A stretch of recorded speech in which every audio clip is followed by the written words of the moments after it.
El director técnico Pekerman demandó nuevamente a la Federación Venezolana de Fútbol. Si esto fuera una película, ¿cuál es el resultado de esta secuela? Vamos a recordar primero los antecedentes, ¿no? Que todos lo recordarán, pero es necesario para que se entienda por qué esta demanda y cuál es el resultado. Como sabemos, en el año 2021, Pekerman fue contratado como el director técnico. La relación duró un poco más de 2 años. En el 2023 terminó la relación. Y a finales de ese año, Pekerman demanda a la Federación Venezolana de Fútbol ante la FIFA porque le quedaron debiendo un dinero. Esto ya fue discutido acá también. Hay un video explicando toda la situación de la decisión y cuáles eran los montos. Pero más adelante se van a incrementar y ya van a ver por qué. Resulta que también la federación apeló esta decisión, ¿no? Porque no estaban de acuerdo en las penalidades, que estaban muy altas, a ver si lograban bajarlas, pero el Tribunal Arbitral del Deporte le dijo, mira, no, la decisión de la FIFA está confirmada, tienes que pagar. ¿Tenía más opciones la federación? No, no tenía más opciones, sino simplemente pagar. Ahora, todo bien hasta allá, asumimos, ¿no?, que le pagaron, pero les digo asumimos por ciertas condiciones que ahora descubrimos en esta decisión, que son unos detalles bastante importantes. ¿Qué fue esta demanda? ¿Por qué Pekerman demanda 2 veces a la Federación Venezolana de Fútbol? Vamos a hacer algo tan sencillo. Todo comenzó por un comunicado, o supuestamente por eso. Si recordamos en el tiempo, evidentemente la federación hizo público en sus redes sociales que había terminado la relación con este director técnico, un comunicado bastante pequeño, unos 3 párrafos, no decía más allá de, simplemente se había terminado la relación con Pascual Lescano y José Néstor Pekerman. Curiosidad allí de ese comunicado y de hecho hay capturas que afortunadamente quedan en el internet, como para que después vayan a decir en otro caso de Lescano que él no era oficial, que no estaba de ninguna manera con la federación. Pero bueno, ahí está ese comunicado del año 2023 que nos deja ese pequeño detalle. El 24 de marzo, las partes, Néstor Pekerman y la federación, deciden firmar un acuerdo. Se entiende entonces que cuando salió este comunicado no había algo escrito con las condiciones sobre cómo iba a quedar la relación. Pero bueno, firman este acuerdo y dentro de ese acuerdo ponen un montón de cláusulas. Una de las cláusulas que me parece muy curiosa es que tenían que sacarse un segundo comunicado de prensa con una fecha específica, con una hora específica, con unas condiciones bastante allí detalladas. Eso está en el contrato del acuerdo de la terminación y además, lo lógico, una cláusula de confidencialidad. Ahora, ¿qué pasa con esto? Evidentemente, la federación en un principio dio pie a la letra a lo que establecía este contrato y emite ese segundo comunicado el 28 de marzo, que es un comunicado un poco más largo, que es un comunicado más explicativo, diciendo que, bueno, que la relación terminó de forma amistosa. Entiendo que el primer comunicado no gustó a Pekerman y a su gente y por eso instaron a la federación a lanzar un nuevo comunicado con unas condiciones que, bueno, estaban allí establecidas, que de hecho este comunicado fue aprobado por las 2 partes. Y hasta allí parecía que todo estaba bien, ¿no? Pero bueno, ya tenemos el recuerdo de que Pekerman demandó a la federación, que se apeló, un montón de dinero, millones y millones de dólares que se le tenían que pagar. Pero ¿por qué ahora esta segunda demanda? Bueno, Pekerman vio unas declaraciones del presidente de la Federación Venezolana de Fútbol y dijo que se había violado la confidencialidad de ese acuerdo. Y por eso, entre otras cosas, que podemos discutirlo más adelante, es que demanda a la federación. No solamente porque supuestamente hubo una violación de la confidencialidad, sino que también le produjo daños a su reputación, a su imagen, por los comentarios que había hecho el presidente de la Federación Venezolana de Fútbol en unas entrevistas, de hecho, en unos canales aquí en YouTube, y consideró él que tenía que la federación pagar una cláusula, y específicamente en ese caso de $1 millón y otros montos más por daños, perjuicios. Pero antes de decirle cuál es el resultado de todo esto, ¿qué les parece a ustedes esta parte nueva de la novela que conocemos? Porque ya habíamos discutido aquí el primer caso, leímos la decisión, leímos los montos y ahora tenemos acceso público a este nuevo caso. ¿Qué les parece esta novela Pekerman Federación Venezolana de Fútbol? Bueno, yo tengo tantas cosas que decir, Elena, pero como no terminaste de echar el cuento, me voy a tener que aguantar a que termines de echar el cuento de la cuestión. Mira, cosas interesantes de lo que estabas diciendo. Cuando se hace, Pekerman lleva el caso primero a FIFA, luego apela al TAS y luego en el TAS vuelve a vencer Pekerman a la federación y en ese sentido después celebran un acuerdo de pago, ¿no?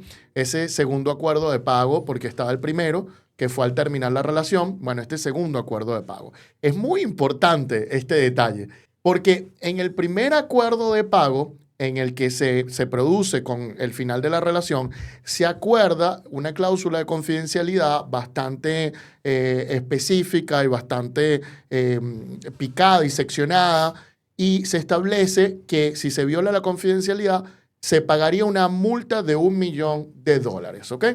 Bueno, cuando se llega al segundo acuerdo de pago, y esto es importante para todo lo que vamos a decir, en este segundo acuerdo de pago, lo interesante es que se habla de una novación de ese primer acuerdo de pago y de las decisiones, y al mismo tiempo se dice no van a quedar novadas, pero este acuerdo va a tener una vigencia si se paga en cierto momento, ¿no?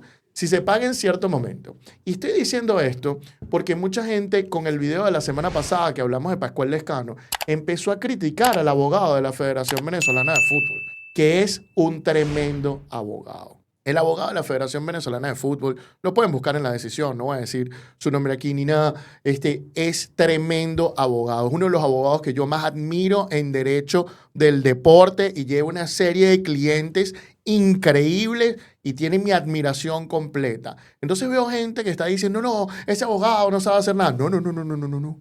Esto no es culpa del abogado. Esto no es culpa del abogado. La Federación Venezolana de Fútbol hasta cierto punto, y no les voy a revelar el final de esta decisión, que es lo más interesante de todo, ha sido indefendible hasta este momento. Indefendible. Y además de eso, Pekerman los puso en una situación legal. Imagínense, porque yo no sé qué habrá hecho la federación, pero me imagino que habrá hecho la federación, que Pekerman les terminó el contrato y después agacharon la cabeza y firmaron prácticamente todo lo que los abogados de Pekerman firmaron, con algunos detallitos que el abogado de la federación logró meter aquí que van a ser interesantes, ¿no? Y entonces, en este sentido, una de las cosas que se discute en el juicio es si ese segundo acuerdo de pago elimina la cláusula de confidencialidad y la cláusula de $1.000.000 del primer acuerdo de pago. Y una de las cosas que dicen es, pues no lo elimina. ¿Y saben por qué no lo elimina? Más allá de lo que está redactado aquí y todo esto. Porque la federación tenía que haber hecho ese pago, digamos, ahorita no me acuerdo la fecha en específico, pero digamos en julio, y terminó no pagando en noviembre. Y ese acuerdo dice que solo es válido si se pagaba a tiempo. Entonces ahora la federación no puede invocar ese segundo acuerdo de pago para eliminar el primero. ¿Por qué? Porque pagó tarde.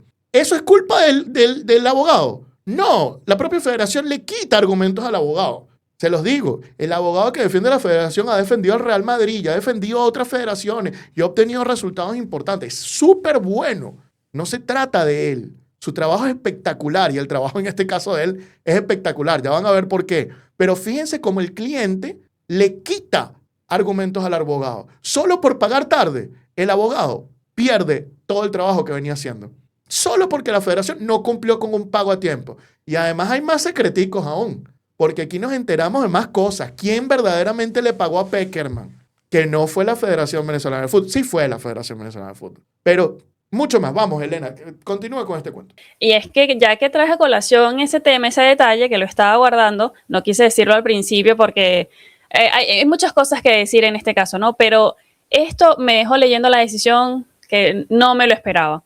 Y se los quiero leer textualmente porque no lo estoy inventando yo. No lo está diciendo Antonio, es lo que está en la decisión, que se supone que es lo que estaba en el acuerdo entre las partes.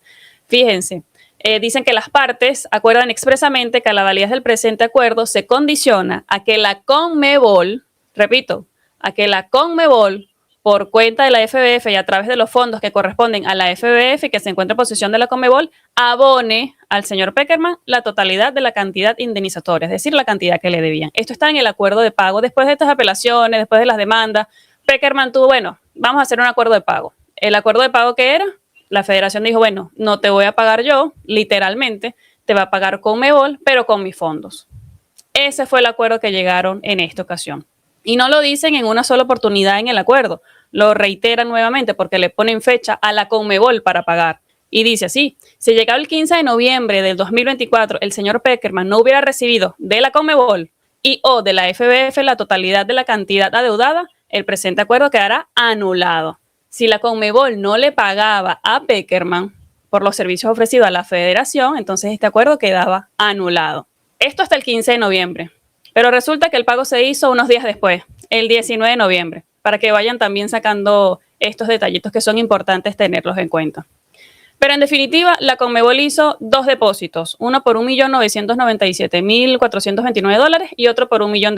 Y se suponía que con esto quedaba ya saldado toda la deuda que tenía la federación con Pekerman, independientemente de dónde vinieran los fondos, ¿no? Que en definitiva era la federación que no los gastaba en otra cuestión, sino pagarle los servicios a Pekerman, que solamente usamos por 4 partidos de eliminatoria, si mal no recuerdo. Ahora, ¿qué pasa todo esto? Porque dijimos que todo esto venía otra vez por las declaraciones que dijo Jorge Jiménez ante unos medios de comunicación por la relación con Pekerman. Pekerman dijo que se había violado la confidencialidad y que por eso le correspondía $1 millón porque el presidente dijo unas cuestiones que no debía decir. ¿Quieren saber la respuesta de lo que pasó ya en FIFA y cómo decidieron? ¿O seguimos hablando? Seguimos entonces con la decisión. FIFA dice, mira, vemos todas estas cuestiones que recibimos de los programas en donde se emitieron las declaraciones y sinceramente no vemos que haya una violación a la confidencialidad, porque no se dieron detalles de montos, no se dieron detalles de transacciones, no se dieron detalles de acuerdos, sino simplemente de una manera general el presidente de una federación dando declaraciones a los medios de comunicación de cómo terminó la relación. Más nada, eso es lo que ve la FIFA que pasó y sinceramente lo comparto. Uno de los argumentos de Pekerman que dice es que supuestamente estas declaraciones que emitió el presidente le evitaron unos contratos con la Federación Peruana de Fútbol y de hecho con Boca Juniors y que por esas declaraciones se le cayeron esas transacciones. Y por eso reclamaba unos daños además. Pero la FIFA le dijo, mira, no me trajiste aquí ningún daño que te hubiera causado estas declaraciones. No puedo darte entonces lo que tú estás pidiendo, $1 millón extra o $350.000 adicionales, porque no demostraste que te haya ocasionado daños esta supuesta falta a la confidencialidad. Así que de esa manera es que decide FIFA, rechaza por completo la demanda de Néstor Pekerman porque llega a la conclusión de que no hubo violación a la confidencialidad y que no hubo daños de ninguna manera que afectaran a Pekerman como para que no fuera contratado por otra selección o por otro equipo. Esa es la decisión de la FIFA, así que en esta oportunidad, en esta secuela, gana la Federación Venezolana de Fútbol. Caramba, por fin, ya había perdido con Lescano, ya había perdido con Pekerman en primera instancia, segunda instancia, con Listano, primera instancia, segunda instancia, tercera instancia, y como les digo, el abogado de la federación no es bueno, es buenísimo. La federación ha sido indefendible, pero aquí les tengo el dato que les prometí desde el comienzo del video. ¿Cuánto dinero terminó pagando la Federación Venezolana de Fútbol a Néstor Pekerman y a Pascual Lescano? Porque la semana pasada nos equivocamos porque no habíamos visto esta decisión. Y resulta que esta decisión es como la escena postcréditos de la película. Te termina de contar qué pasó. Termina de contar qué pasó todo en el caso de Pekerman. Fíjense, a Pekerman, cuando le firman el documento, le tienen que hacer un pago de $3.420.000 en 4 partes, de $855.000. Bueno, de ese primer acuerdo le pagan $1.710.000 y no le pagan más. Entonces Pekerman demanda, pasa todo esto y Conmebol, de los fondos de la Federación Venezolana de Fútbol, termina entregándole $1.997.000. Luego $1 millón más, que me imagino que es en multa. Luego $1.375.000 Lescano, más la multa de Lescano, $962.000, más los 46.000 francos suizos de todos estos procedimientos, que son $57.000. Bueno, todo eso da $7.1 millones. Le tuvo que pagar la federación. ¡Qué despido más caro! Mira, yo creo que sumamos lo de Richard Páez, lo de César Faría, lo de Noel San Vicente y quizás lo de Peseiro y no llegan a pagar en todo ese tiempo $7.1 millones por todo ese poco de años. Dios mío, ¿qué habrá hecho la federación que además tuvo que firmar estos acuerdos tan fuertes? Porque luego les explico cómo es la situación. Para que esto haya sucedido, Pekerman tiene que haber mandado una carta diciendo no me estás cumpliendo A, B, C, D, E, F, G. Y además todos esos son incumplimientos graves y tienes 15 días para resolverlo. Llegaba el día 15, ¿se acuerdan? Cuando muchos influencers, periodistas, decían, no está pasando nada entre Pekerman ni la federación. ¡Pum! Salía la noticia de Argentina, Pekerman rompe con la federación. Pekerman rompió el contrato con la federación por unas causas justas que él alegaba. ¿Sabemos si tenía causa justa Pekerman o no? No lo sabemos. Pero una vez que rompe el contrato, se sientan ambas partes a ver si pueden generar una terminación amigable. Generan esa terminación amigable que la federación no cumple en primera instancia. Pekerman va, gana el caso en primera instancia, en segunda instancia, y después vuelve a hacer este segundo caso que es por la confidencialidad. Caso que pierde Pekerman y que no sabemos si está siendo apelado como tal. Y al mismo tiempo, Pascual Lescano firmó un documento también, no le cumplen, demanda y obviamente quedan condenados a pagarle. Cuando usted ve lo que firmaron y se empiezan a ver las cláusulas de lo que firmaron, oye, algo grave tuvo que haber hecho la Federación Venezolana que lo tenían contra el piso para firmar. Pero lo más interesante es que una de las declaraciones del presidente de la Federación es colocada en la decisión. Yo se las quiero leer, porque miren esto, dice aquí. Después teníamos un contrato vigente con José Pekerman. Rompimos el contrato de manera estratégica. Ya, no los agarraron por sorpresa, no fue Pekerman, la situación no se filtró por otro lado. Y todos los periodistas venezolanos diciendo que todo estaba bien, mientras que los argentinos se rompió la relación. Pero ellos fueron los que rompieron el contrato de forma estratégica para que la federación no saliera económicamente afectada y tienen que pagar 7.1 millones. ¿Eh? Bastante preciso esa declaración. Luego dice, tuvimos que cumplirle lo trabajado y unos meses más, pero ya el resto no. Gracias a Dios salimos bien parados de esa demanda y pudimos quitarnos a Pekerman sin tener que pagar el contrato con intereses como él deseaba. Hermano, ¿de cuánto era el contrato con Pekerman si terminaste pagando a Pekerman y a Lescano 7,1 millones? ¿Cuánto era ese contrato? Porque si esto es salir bien parado para el presidente de la federación, ¡caramba! ¿Qué le firmamos a Pekerman? Yo creo que esa es la gran pregunta. Qué complicado. Qué complicado, justamente. Recuerdo una entrevista al presidente de la federación donde él dice que, bueno, cuando él recibió, ¿no?, la directiva, cuando él empezó a presidir, bueno, ya tenía una deuda encima con Peseiro. Si él se va el día de mañana, decide renunciar, lo cambian en una votación, ¿con qué va a llegar? ¿Cómo se puede justificar esto? Una gestión que se perdieron 7 millones de dólares por una mala relación contractual que él comenzó, se desarrolló y culminó de la peor manera. Es algo sumamente grave para el fútbol porque se dilapidaron 7 millones de dólares que no dejaron ningún tipo de rédito deportivo, mucho menos administrativo y tampoco gerencial. Se le dio un cheque en blanco al señor Pekerman y lamentablemente pues nos cambió oro por espejo y además le terminamos pagando lo que ni siquiera le pedimos en algún momento. O sea, esto es insólito y hay que empezar a rendir cuentas y ahora tiene sentido por qué cambiaron toda la dinámica, ya viendo que, por ejemplo, como lo han sacado sus propios informes de que empezó a reducir los ingresos a la federación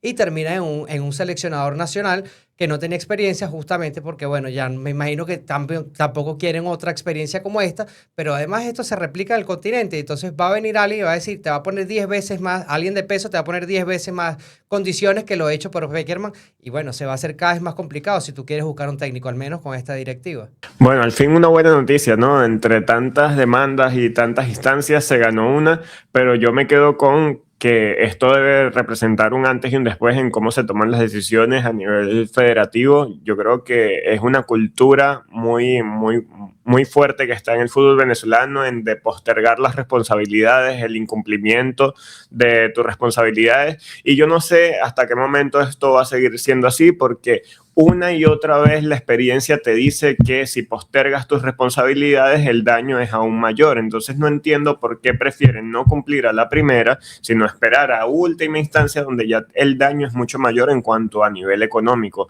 Y eso sin mencionar las posibles sanciones en caso de clubes, ¿no?, que hasta le impiden el fichar jugadores y este tipo de cosas. Así que, bueno, dentro de todo, es como que si estuviésemos recibiendo una goleada 5 y estemos celebrando el gol de la honra.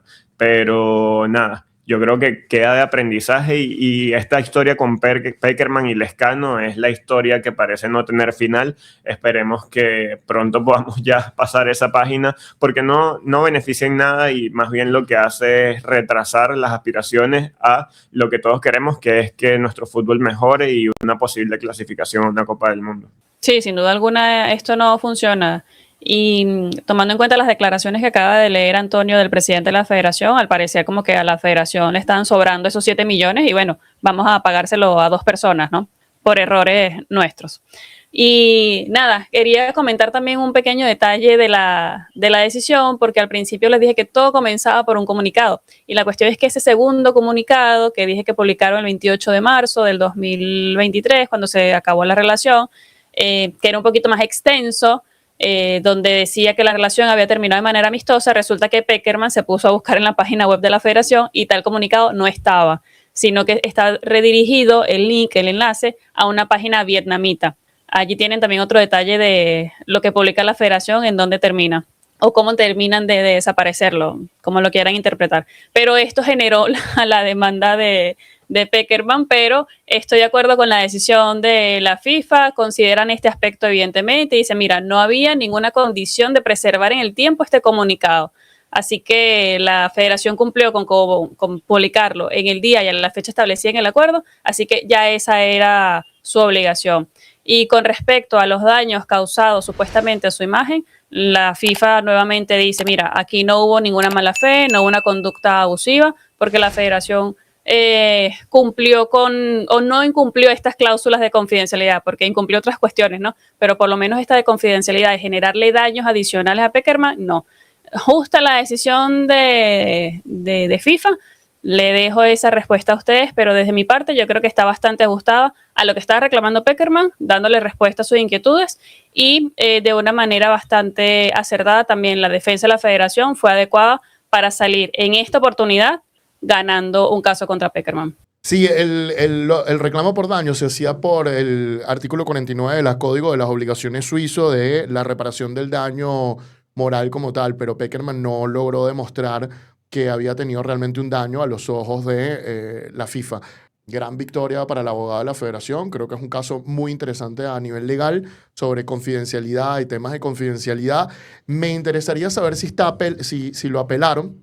Quiero decirles que el abogado de Pekerman también es muy bueno. Hemos tenido la posibilidad de enfrentarnos tanto al abogado de la federación como al abogado de Pekerman. Hemos resuelto en ambos casos con negociaciones que se han cumplido y de verdad que ha sido buena experiencia. Son muy buenos abogados los dos. Mi admiración profunda por el abogado de la federación, uno de los mejores abogados en derecho del deporte que hay en general como tal.